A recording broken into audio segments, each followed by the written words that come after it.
Morning. Autoimmune disorders वो होते हैं जिसमें मिस्टेकनली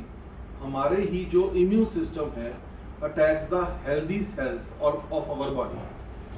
और जो ऑटोइम्यून डिसऑर्डर्स की जो मेन डिजीज हैं वो है जैसे कि multiple sclerosis, alopecia, thyroiditis, Hashimoto thyroiditis जिसको कहते हैं, rheumatic arthritis, rheumatoid arthritis, Crohn disease, ulcerative colitis, psoriasis, lupus is a type of skin disease, lichen planus, diabetes type 1 and many more. जो इसका मेन कॉजेज रहते हैं वो कुछ जो ऑटोइम्यून डिसऑर्डर है उसकी प्रीडिस्पोजिशन पेशेंट में पहले से जेनेटिकली भी होती है। और जो मेन आजकल कारण है इज स्ट्रेस। लाइक अगर पेरेंट्स आपस में लड़ते हैं तो बच्चे में शुरू से एक स्ट्रेस, एक डर पैदा हो जाता है, इनसिक्योरिटी पैदा हो जाती है जो कि ऑटोइम्यून डिजीज प्रोड्यूस करती है। फिर हमारा लाइफस्टाइल को लेकर के हमारे एम्बिशंस डिसीव्ड होते हैं, हम एजुकेशन प्रॉपर नहीं ले पाते या हमारे एम्बिशंस पूरे नहीं होते, या हमारी कुछ ऐसी अब्यूज्ड लाइफ रहती है, लाइक प्रेफरेंस दी जाती है boys as compared to girls, तो गर्ल्स के माइंड में एक इम्पैक्ट बैठ जाता है, एक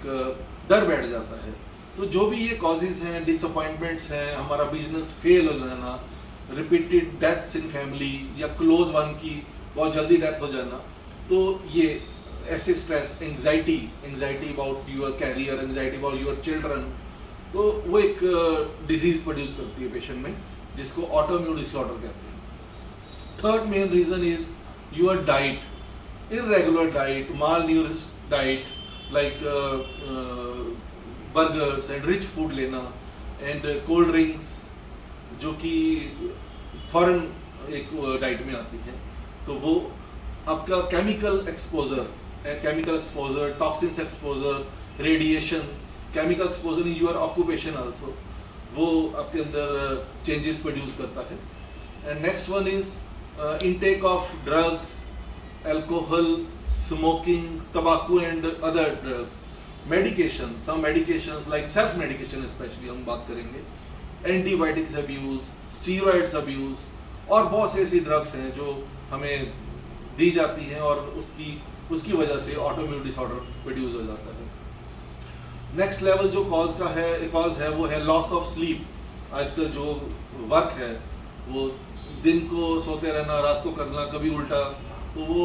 एक हमारा एनालॉग खराब हो जाता है बॉडी का, जो एक नेचर से क्रिएट किया हुआ है कि रात को सोना है, दिन को काम करना है, उसकी वजह से ऑटोइम्यून डिसऑर्डर्स आते हैं। जैसे कि हम इमोशंस की बात करते हैं, तो जो हमारे सप्रेस इमोशन होते हैं जो हम एक्सप्रेस नहीं करते, हमें लाइक ऑफिस में या घर में सप्रेस किया जाता है, डोमिनेट किया जाता है और हम उसको निकाल नहीं पाते, वो भी बहुत मेजर कारण रहता है। लगातार इरिटेशन रहना, गुस्सा रहना, चाहे वो घर में है चाहे ऑफिस में है, वो इमोशन भी हमारा डिजीज क्रिएट करता है। इवन ड्यूरिंग प्रेगनेंसी में अगर मदर में कॉन्टिन्यूस ग्रीफ, अबंडेंट फीलिंग्स, अकेलापन, हस्बैंड बाहर रह रहा है,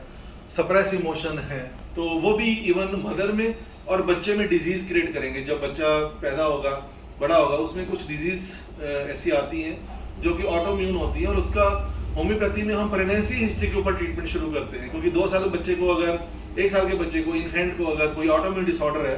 तो हमारा माइंड स्ट्राइक करता है कि ड्यूरिंग प्रेगनेंसी में कुछ ऐसे कॉजेज रहे होंगे जिससे from mother to baby disease travel हुई। अब हम बात करें कि होम्योपैथी जो है वो ऑटोइम्यून डिसऑर्डर्स को कैसे क्योर करती है, जैसे सोरासिस का क्योर है, रोमेटिक अर्थराइटिस का क्योर है, क्योंकि होम्योपैथी वर्क करती है on causes, names of disease के ऊपर वर्क नहीं करती है। लाइक कि हमारे पास पेशेंट रिपोर्ट्स लेके आते हैं, तो एज ए होम्योपैथ हमारा वर्क होता है कि ये जो रिपोर्ट कार्ड है जिसमें रूमेटिक अर्थराइटिस उसकी वैल्यू आई है, वो रिपोर्ट कार्ड बना क्यों है, उसके रीजंस क्या रहे हैं पहले से,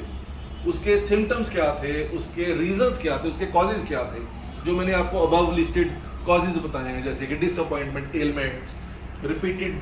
grief in family, repeated death in family, जो एम्बिशन डिसीव, तो वो उनके लिए हमारे पास पर्टिकुलर मेडिसिन होती हैं। फ्रॉम इमोशन टू जो आपका ऑर्गन इन्वॉल्व हुआ है, हम उसको मैच करते हैं, हम उसको कैलकुलेट करते हैं, हम उस मेडिसिन को फिल्टर करते हैं। लाइक फिल्ट्रेशन मीन्स कॉज को पकड़ के उसकी मेडिसिन, देन जो हमारी बॉडी में लक्षण है, आपका बॉडी का कौन सा पार्ट अफेक्टेड है, आपको किस वक्त पेन ज़्यादा होती है, कम होती है, किस चीज़ों से आपको रिलीफ आता है, तो ये सिम्टम्स डिजीज के रख के हमारी मेडिसिन फिल्टर होती है और वो हमारे पास आती है एंड वो डिजीज़ को क्योर करती है। वो क्योर कैसे करती है, हमारी इम्यून सिस्टम जो है वो दोबारा से रिवाइव होना शुरू होती है, वो जो सेल्स को अटैक कर रही है वो अटैक करना बंद करती है, क्योंकि उसका हीलिंग प्रोसेस शुरू हो जाता है। हम डिजीज़ का स्टिमुलस पकड़ लेते हैं, हम डिजीज़ का कॉज पकड़ लेते हैं, हम डिजीज़ के रूट्स को पकड़ लेते हैं। तो इसी सिद्धांत में होम्योपैथी चलती है और ऑटोइम्यून डिसऑर्डर्स का बहुत अच्छा क्योर होम्योपैथी में पॉसिबल है।